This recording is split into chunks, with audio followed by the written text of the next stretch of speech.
నిలువబడి వరుసల్లో అది కూర్చోండి. చక్కగా ఇంతవరకు కూర్చున్నారు కదా. సంఖ్య 138. సంఖ్య 138.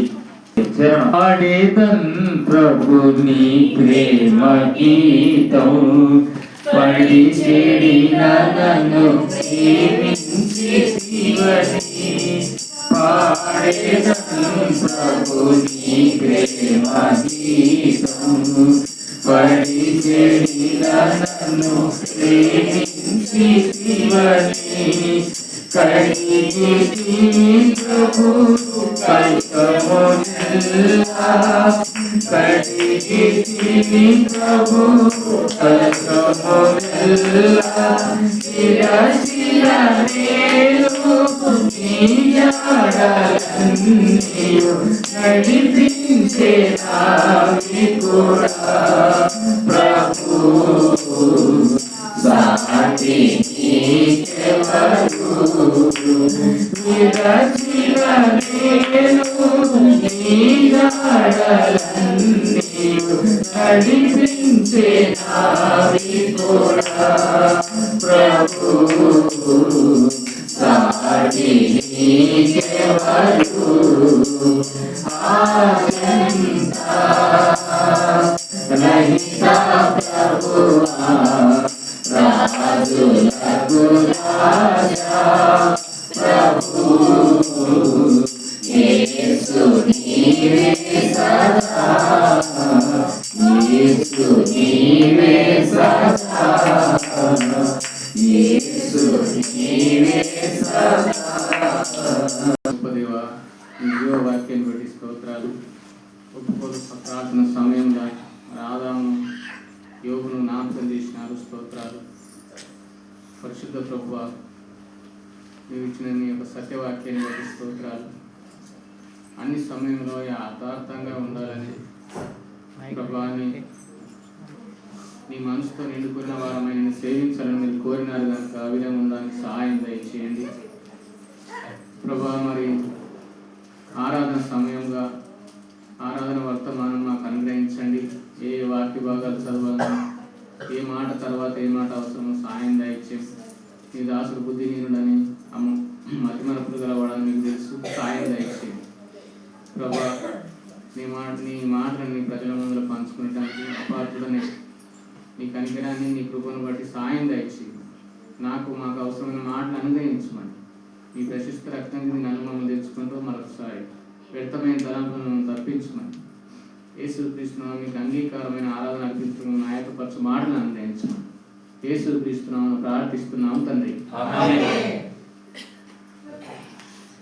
గుర్తు చేసుకొని దేవునికి అంగీకారమైన ఆరాధన అర్పించడం మన ప్రభు మనకు సహాయము చేయనుగాక. కీర్తనలు 33వ అధ్యాయము. కీర్తనలు 33వ అధ్యాయము 12వ వచనం చదవండి ఎవరన్నా. యెహోవా తమకు దేవుడుగా గల జనులు ధన్యులు. యెహోవా తమకు దేవుడుగా గల జనులు ధన్యులు. కాబట్టి మనం ధన్యులుగా చేయబడినాం. ఎందుకంటే మన కాలగతులు ఎవరి వశాన ఉన్నాయో మనం ఎరుగుతాం. మన కాలము మన గతి దేవుని వశాన ఉన్నాయి. కాబట్టి మనం ఒక నిమిషంలో కూడా చనిపోతాం. పెద్ద ఆలస్యం ఏమి ఉండదు. మా ఊరిలో ఒక ఆయన పర్వతాలంటే అయినా, ఒక ఆయన నందమే అంటే అయినా, ఇద్దరు రాత్రి బాగానే ఉన్నారు. ఉదయాన్ని చూస్తే శవాలు, అంటే హార్ట్ అటాక్ ఏదో వచ్చి చనిపోయినారు. కాబట్టి మనం ఎప్పుడు చనిపోతామో మనం ఎరగము. కాబట్టి ఎన్నో ఆలోచనలు ఆశలు మనకు ఉంటాయి. అట్లా ఉన్నోళ్ళు ఎంతోమంది మరణించినారు. పాట కూడా ఉంది కదా, కోట్ల కొలదిగా మరణించి. కాబట్టి అనేకులు చనిపోయినారు. మనం ఇక్కడ సజీవులమై ఉన్నాం. మనం ధన్యులం గామా? మనం ధన్యులమే. కాబట్టి దేవుడు మనల్ని ధన్యులుగా చేసినాడు. అంతేగాక నిజమైన దేవుని ఎరగడానికి దేవుడు సహాయం చేసినాడు. 115 అందరికి తెలిసిందే, చదువుదాం ఆ భాగము. కీర్తనలోనే ఉంటుంది 115. చూడండి.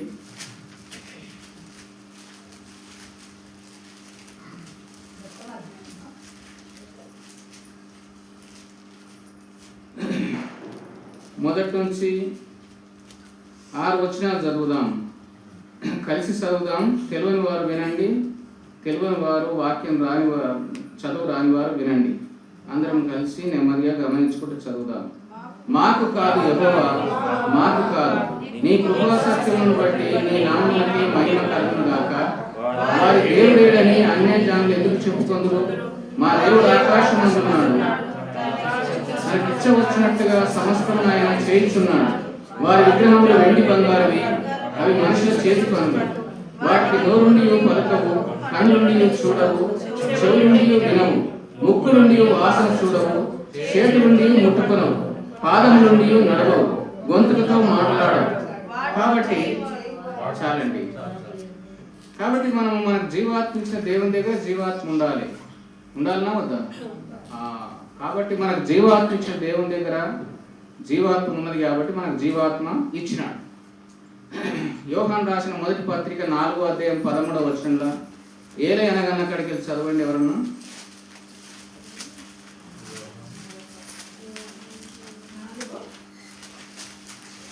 ఏలయనగా 4వ అధ్యాయం 13వ వచనంలో ఏలే అనగన్న అక్కడికి వెళ్ళి చూడండి.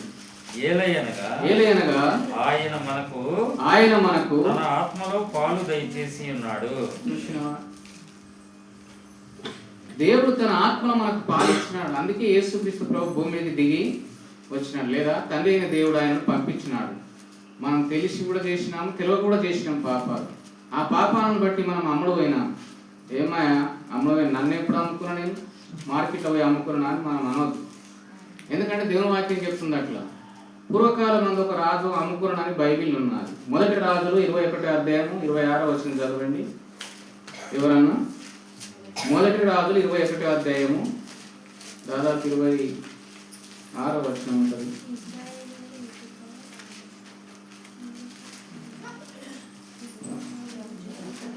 ఇరవై 25వ వచనం చదవండి. తన భార్య అయిన యెజబెలు ప్రేరేపణ చేత యెహోవా దృష్టికి తన్ను తాను అమ్ముకొనిన అహాబు వంటి వాడు ఎవడను లేడు. ఇక్కడ భార్య చెప్తే ఎవరు అమ్ముడు పోయారు చెప్పండి? ఒక రాజు అమ్ముడు పోయినాడు. భార్య ప్రేరేపించింది ఏమని? మన మేడ పక్కకు భూమి ఉన్నది కదా, అందులో కూర పచ్చకూరలు పోసుకుందాము, ఎందుకంటే రక్తం వస్తుంది, కళ్ళు బాగా కనబడతాయి కదా, దగ్గర ఉంటుంది, దబ్బున కోసుకొచ్చుకొని కూర చేసుకోవచ్చు అని అనుకున్నారు. అయితే ఆ భూమి బోయాజు ఎవరిది? కాదండి, దయచేసి నాబోతు. ఆ భూమి ఎవరిది? నాబోతు అనే ఒక వ్యక్తిది. ఆయన నాబోతు నిలవండి అని చెప్పిన. నాబోతు ఆయన ద్రాక్ష తోట పెట్టుకుంటా ఆయన. నాబోతు నిలవండి అంటే పిలిస్తే వచ్చి ఇవ్వడ్డాడు రాజు దగ్గర. అప్పుడు అన్నాడు, నా బంగ్లా దగ్గర ఉన్నది కదా, మరి కూర తోట నేను కోసుకుంటా, మరి దానికి మంచి భూమి ఇస్తా, రేట్ అంటే రేటు కూడా ఇస్తా వేలాంటి చెప్పినాడు. లేదండి, మా తాత మా నాయన సంపాదించింది నేను అమ్మని అన్నాడు. అంటే బాగా ఈయనేం చేసిండు, ఈయనకు ఒక అలవాటు ఉంది. ఎవరికి? అహాబుకు ఒక అలవాటు ఉంది. జర్రంత ఏమైనా అయితే మూతి ముడుచుకుంటాడు. ఏం అలవాటు ఉంది? మూతి ముడుచుకుంటాడు. మూతి ముడుచుకుంటే తిండి కూడా తినడు. అటువంటి వాడు అన్నమాట. ఇక్కడ రాయబడి ఉన్నది. కాబట్టి ఇక్కడ 3వ వచనం చదవండి ఎవరన్నా, ఈ 21లో.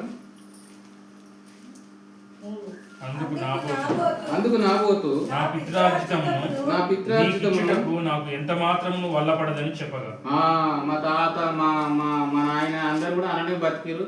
ఇప్పుడు మేము కూడా బతుకుతాం, వాళ్ళది అమ్ముకుంటే మంచిది కదా, చెడ్డ పేరు కూడా వస్తుంది, పితరులు సంపాదించింది అమ్ముకున్నట్టు అని చెప్పి ఇట్లా రకరకాలుగా ఆయన మనుషులు ఉంటారు. కాబట్టి ఆయన చెప్పినాడు. చెప్తే ఈయనేం చేసినాడు?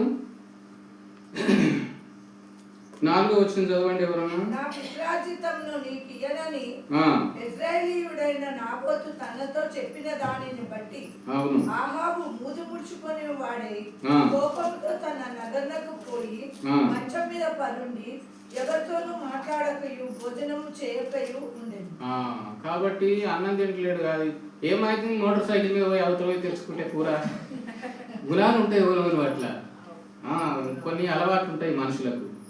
కాబట్టి ఏమో అట్లా వండుకున్నావు తినేదేమంటే ఒకరోజు వాడు అట్లా చేసిండు.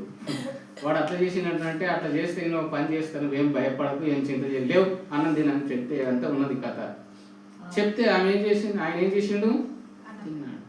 నేనే నాబోతు యొక్క తోట ఆ యొక్క భూమిని ఇప్పిస్తానని చెప్పాను. ఇద్దరిని అబోధికులను లేపింది. వాళ్ళకి చెప్తే రాజు ద్వారా ఒక పత్రిక రాయించి ఆయన అబద్ధం చెప్తున్నాడు, దేవుని దూషించినాడు, రాజును దూషించాడు అని చంపేదని చెప్పేసి.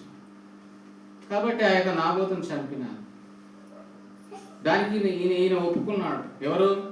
అహాబు రాజు ఒప్పుకున్నాడు.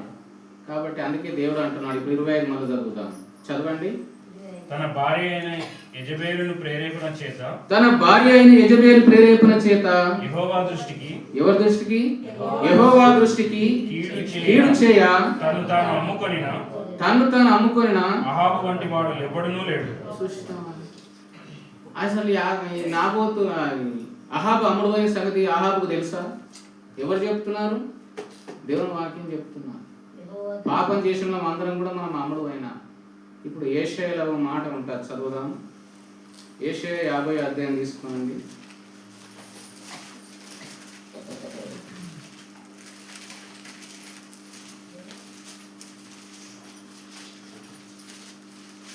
అధ్యాయం మొదటి నుంచి ఒక వచనము చదువుదాం అందరం కలిసి. యెహోవా ఇలాగ సెలవిస్తున్నాడు, నేను మీ తల్లిని విడనాడిన పరిత్యాగ పత్రిక ఎక్కడ ఉన్నది? నా అప్పుల వారిలో ఎవరికి మిమ్మల్ని అభివేస్తుంది? మీ దోషములను బట్టి మీరు అమ్మబడితే, మీ అతిక్రమములను బట్టి మీ తల్లి పరిత్యాగం చేయండి.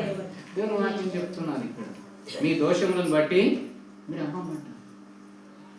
అమ్మబడిన వారిని విడిపించడానికి యేసుక్రీస్తు వారు ఏం చేసినాడు? యోహాను సువార్త 6వ అధ్యాయం 33వ వచనం చదవండి. ఎవరన్నా దయచేసి అందరు చూడండి అమ్మా, అందరు చూడండి. 6వ అధ్యాయం 33వ వచనం. పరలోకము నుండి దిగి వచ్చి లోకమునకు జీవమునిచ్చినది దేవుడు అనుగ్రహించు ఆహారము ఇదనే. కాబట్టి పరలోకంలోకి దిగి వచ్చింది ఎవరు?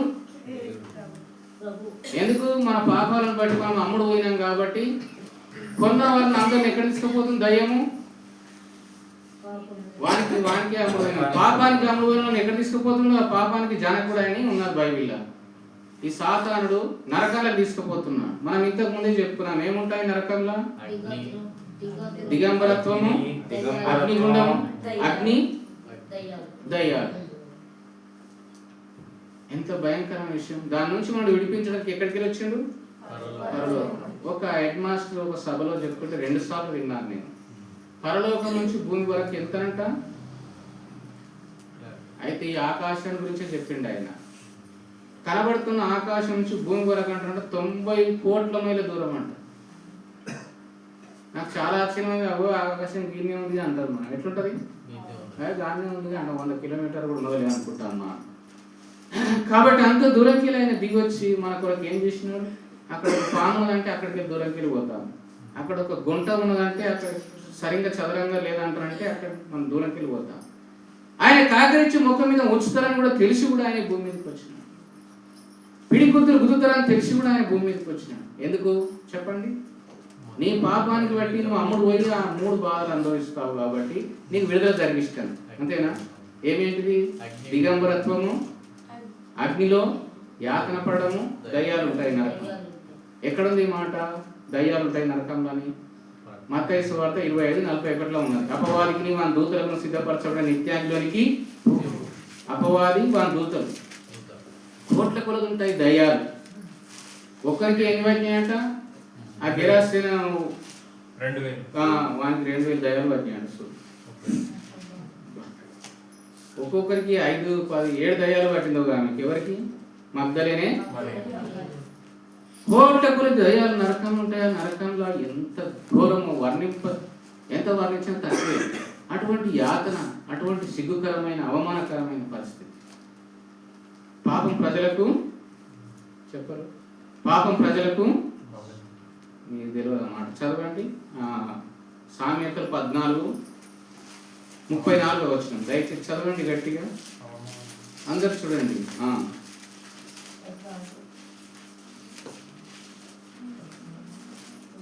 14:34 చదవమ్మా ఎవరన్నా. నీతి జనములు ఘనతకెక్కుటకు కారణం, పాపం ప్రజలకు చూసినవా ఆ నరకంలో దిగంబరులుగా చేస్తున్నారు పాపం. నిన్ను దయ్యాల మధ్య యాతన పడవలసి వస్తుంది, అగ్నిగుండంలో. యమశిక్ష అంటే అదే, నరకం అంటే అదే. ఆ నరకం యొక్క రుచి ఏందో దాని తడాకేందో తెలుస్తుంది. గింతలా నిప్పు పట్టుకుంటే, గింతలా ఒక చేతిలో 1 నిమిషం పట్టుకొని చూద్దాం, 1 నిమిషం ఇంత నిప్పు పట్టుకొని చూద్దాం. చెప్పుకుంటున్నాం మాటలు, కానీ ఎంతవరకు తీక్షణంగా దాన్ని ఆలోచిస్తున్నామా? అటువంటి దాన్ని వినిపించేందుకు పరలోకంలోకి వెళ్ళి భూమికి దిగి వచ్చింది. నువ్వు ఆ దయ్యాల మధ్య యాతన పడకుండా, నీ పాపం నరకంలో యాతన పడకుండా, దిగంబరిగా యాతన పడకుండా. కాబట్టి పాపాలను బట్టి అమ్ముడు నిన్ను విడిపిస్తాను కానీ భూమికి దిగి వచ్చినాడు. కాబట్టి నువ్వు ధనురాలుగా ధనుడుగా చేయబడలేదా? చాలా ధనుడు. ఇశ్రాయేలు నీ భాగ్యం ఎంత గొప్పది. చదువు మాట ఎక్కడుంది? ద్వితీయోపదేశ కాండము చివరి అధ్యాయం 29వ వచనం చదవండి. ఎవరన్నా వచనం అధ్యాయం చెప్పండి, అక్కడనే ఉందా? ద్వితీయోపదేశ కాండము చివరి అధ్యాయము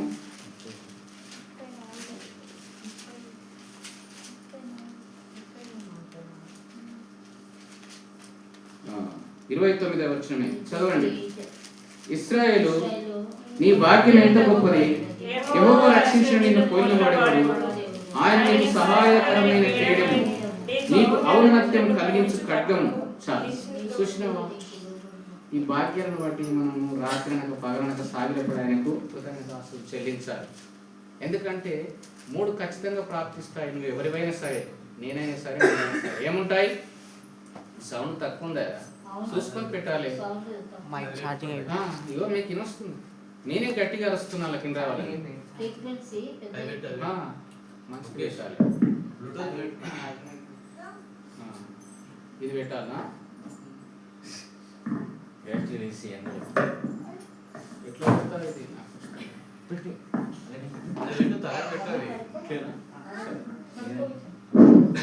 చాలు బాగుంది. కాబట్టి ఆ 3 పరిస్థితుల నుంచి అమ్ముడుగా పాపానికి, చెడు చూపులు, చెడు ఆలోచనలు, చెడు క్రియలు, చెడు అభిప్రాయాలు, ఈ 4 ప్రతి ఒక్కరూ చేస్తాం మనం. చెడు క్రియలు, చెడు అభిప్రాయాలు, చెడు చూపులు, చెడు ఆలోచనలు. నీతికి బాగానే కనబడతాం, నీతిమంతులకి కనబడతాము, పుణ్యాత్ములకి కనబడతాము, భలే ఉత్తమ పురుషులకి స్త్రీలకి కనబడతాము. పాపం అంతా గబ్బు లోపల ఉంటున్నారు. యెషయా 1వ అధ్యాయంలో కొంతమందికి పరిచయం కదా, అరకాలు మొదలుకొని తల వరకు స్వస్థత కొంచెమైనా లేదు, అవి పిండబడలేదు, కట్టబడలేదు. యేసు ప్రభు రక్తానికి రాలేదు కాబట్టి అదే కంపుతో ఉన్నాం. అటువంటి యాతన నుంచి ప్రభు మనం విడిపించడానికి పరలోకంలోకి దిగి భూమి మీదకి వచ్చినాడు. నీకు రక్షణ ఇవ్వడానికి ఏం చేయబడ్డాడు చూడు. ఒక మాట చూద్దాం. మత్తయి సువార్త 26వ అధ్యాయం దయచేసి 67వ వచనం చదవండి.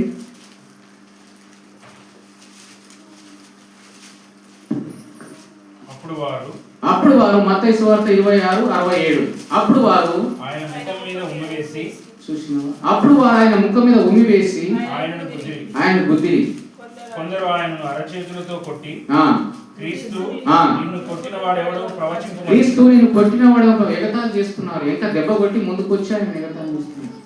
నీ ప్రభు ఎంత గొప్పవాడో మీలో కొంతమందికి బాగా పరిచయం. ఆయన రాజులకు రాజు, ప్రభువులకు ప్రభు, కలిగి ఉన్నది ఏది ఆయన లేకుండా కలగలేదు. ఆ మహానీయుడు నీ కొరకు నా కొరకు తన ప్రాణం ధర పోస్తున్నాడు. ఆ మహానీయుడు నీ కొరకై పిడిగుద్దులు తింటున్నాడు. బైబిల్ చెప్తున్నాను, యోహాను సువార్త 8:46 ఏముందండి చెప్పండి ఎవరన్నా? నా ఎందుకు పాపం ఉందని మీలో ఎవరు స్థాపించిన నేను సవాల్ చేసినాడు ఆయన. కాబట్టి ఆయన చూపులలో పాపం లేదు, ఆయన ఆలోచనలో పాపం లేదు, ఆయన నడవడికలో ఎక్కడ పాపం లేదు, ఆయన అభిప్రాయాల్లో పాపం లేదు. కాబట్టి నీతిమంతుడైన మన ప్రభు మన నిమిత్తమై పాపంగా చేయబడ్డాడు. 2 కొరింథీ 5వ అధ్యాయం చివరి మాట చదవండి. ఎక్కడ ఉంటున్నా?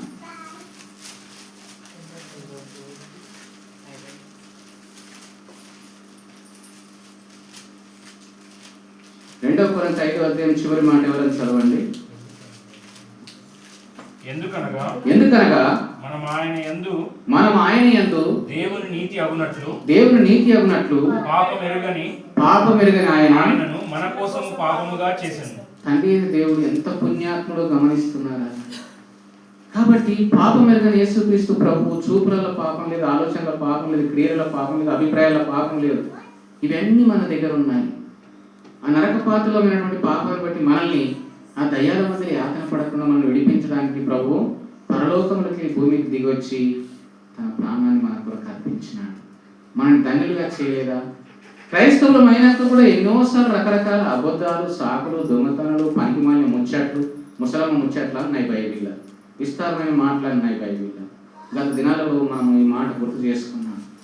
కాబట్టి ఈ విధంగా చేసిన కానీ కూడా నేను మరణానికి, అపాయానికి అప్పగించక నూతన సంవత్సరం దాకా నేను కాపాడినాడు. కాబట్టి నువ్వు ధన్యుడుగా ధన్యురాలుగా చేయబడలేదా? చేయబడ్డావు కదా. అందుకే దావీదు అంటున్నాడు, యెహోవా తమకు దేవుడు గల జనులు ధన్యులు. ఇశ్రాయేలు, నీ భాగ్యం ఎంత గొప్పది, దేవుని బిడ్డవైన నీ భాగ్యం ఎంత గొప్పది, నువ్వు గమనించినవా? కాబట్టి రాత్రి గమనించాలని ప్రభు కోరుతున్నాడు. ఆ భాగ్యం గొప్పది. ఇశ్రాయేలు, నీ భాగ్యం ఎంత గొప్పది. యెహోవా రక్షించని నిన్ను పోలిన వాడెవడు? ఆయన నీకు సహాయకరమైన కేడం. యుద్ధంలో అది వాడే పరికరం. అది శత్రువుల నుంచి వచ్చేటటువంటి అంబుల్స్ లేదా ఆ యొక్క బాణాలు మనకు తగలకుండా అది మనని ఆ కేడము కాపాడేదిగా ఉంటుంది. కప్పుకునేటట్టుగా అది తప్పించే డాల్ లేక అది కూడా ఉపయోగపడుతుంది. కాబట్టి నీకు ఆయన సహాయకరమైన కేడముగా ఉండి ఈ సంవత్సరంలో నేను ప్రవేశపెట్టినాను, చేర్చినాను. కాబట్టి నేను ధన్యునిగా ధన్యురాలుగా చేసినాను. కాబట్టి కొంత సమయం మనం లేచి నిలబడి ఓ చరణం పాడి మనం ఆరాధిస్తాం. కొన్ని మాటలు ప్రభు దీవించిన దాకా.